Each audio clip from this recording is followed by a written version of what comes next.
Hi, welcome to Eric's Dog Adventures. Today I would like to give those of you who are interested or trying to learn about dog sledding an introduction to small team or ultralight sledding or mushing.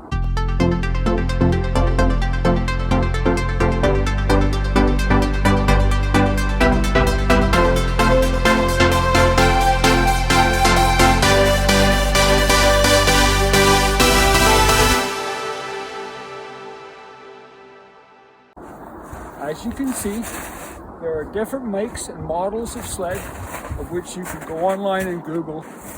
There are probably more than 10 different types, so I'm not going to get into the individual sleds. The most important thing, depending on your height and weight, is the length of runner you want to be able to balance out your height and weight. If the runner's too short, then you're always going to be leaning forward or backwards and pressing down on the bow of your sled or the tail. If the runners are too long, then it's going to be hard for a smaller, lighter person to actually carve and turn the sled. All right. Starting up front, we have either one dog for a single dog team or two dog harness. As I said, you could run up to a maximum of 4 dogs in harness with an ultralight sled, but I wouldn't run more, because if they take off with your sled and hit a tree, they're going to smash it and break it to pieces. 1 or 2 dogs, the sled will stop on the tree and stop your dogs from running away with your sled. Here we have the harnesses are attached to tail tugs. The tail tugs attached to a main gangline. The main gangline, I have it attached with a carabiner so that I can hook my snow hook up. I could also put a snub line to allow me to tie the sled off to a tree, and then I can change ganglines quickly. From the carabiner, we have a bungee that goes back, and that takes up the shock when the dogs first lean or lunge into their harnesses. We have the bow of the sled, the toboggan bed. On this particular model, it only holds a maximum of 30 pounds weight, but for light mushing and 1 to 2 hour trips, we don't need to put anything on there anyway. Handlebars and cross brace supports, your footbeds,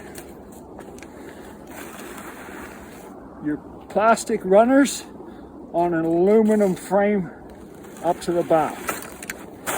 Here we have your drag brake, which I will get into in a minute, and a double claw brake. You can see the 2 claws. Poop and scoop bag so that we don't leave a mess on the trail, and a snow hook or parking brake. That is a small dog team. All right, let's talk about verbal command and control. When I'm ready to go, I want my dogs to take off.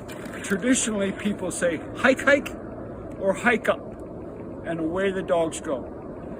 When I come to an intersection, if I want to go left, I say ha. If I want to go right, I say G.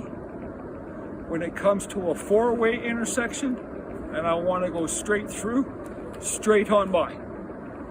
And those are the normal commands a lot of people use for directional control of their dogs. If I want the dogs to slow down from a run, as I start to put on the drag brake and slow them down, I will say steady trot, steady trot. And when they get into a trot, I'll come back off my brake and let them trot. If they try to go back to a lope and I don't want them to, I simply hold them at the trot with the brake and repeat, steady trot. When I want to stop, whoa, stop.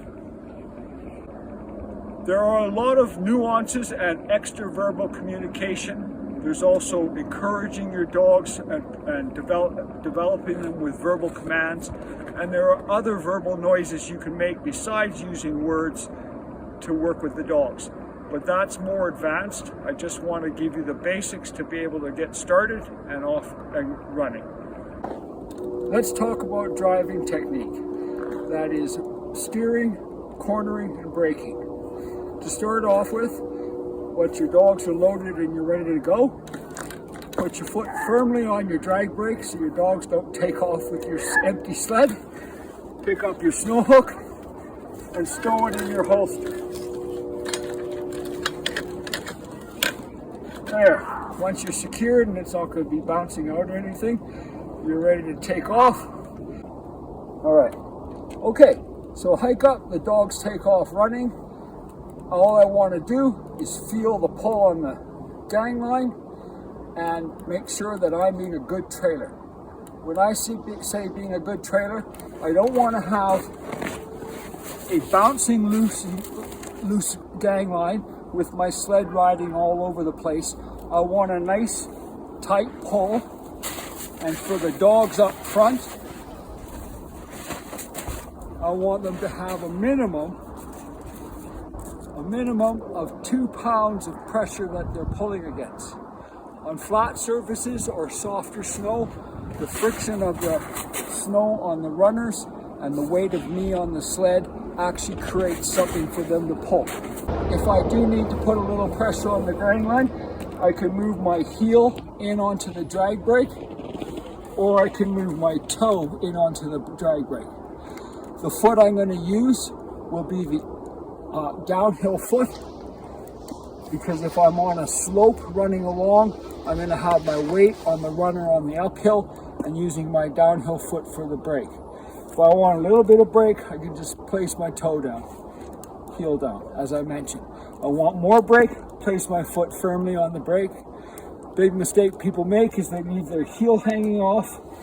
The most important part of your braking powder is your heel, so have a quick glance when you place on your brakes and make sure your heel's on the brake.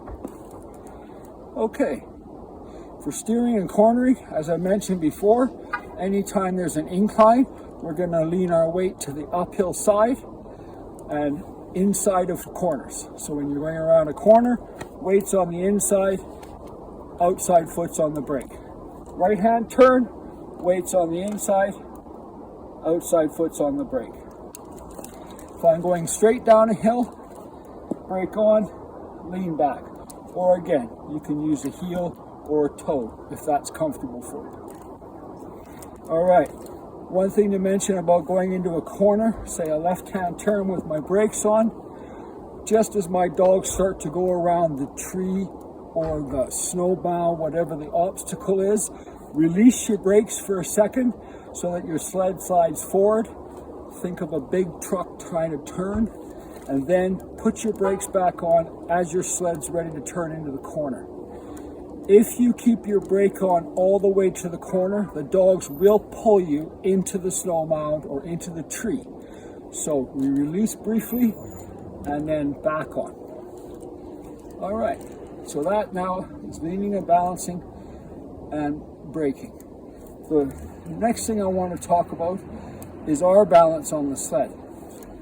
If I'm leaning all my weight on my handlebar and trying to use that to balance, I'm going to find the sled very tippy and I'm going to fall off easily.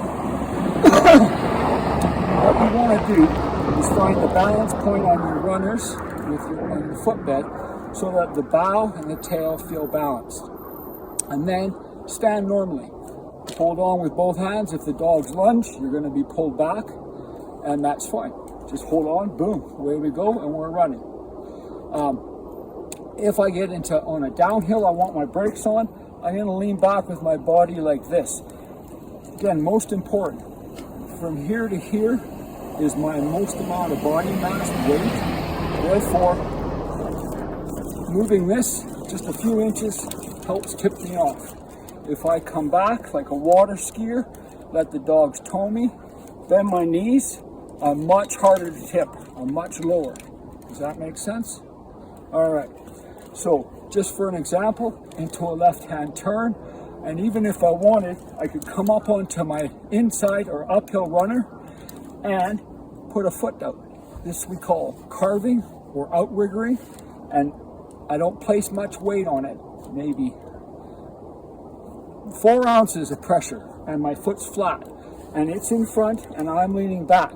But what it does is give me a double point stance, and my foot's acting as a brake. plus my sled wants to turn towards the side my foot's on. So to demonstrate a right hand turn, I'm on my right foot, right way, and bring my handlebars right over. If necessary, I can literally lift my outside runner and carve with the inside runner.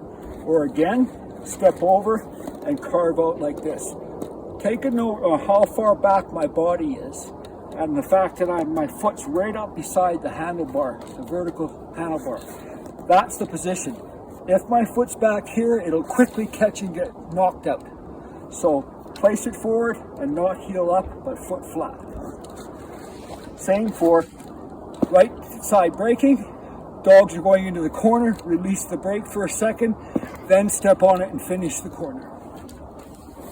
Okay, that is moving, steering, and braking. Whenever I stop, first thing I do, snow hook or parking brake out of the holster, boom, and always double check that your hook is in. The best thing, wait for the dogs to lunge forward and they'll help set it for you. Then take your foot off. Okay, so now we've covered the sled and equipment, verbal commands and control, and some driving techniques. So when you're ready to go, make sure you place your foot on your brake before you pick up your snow hook so the dogs don't take off with an empty sled.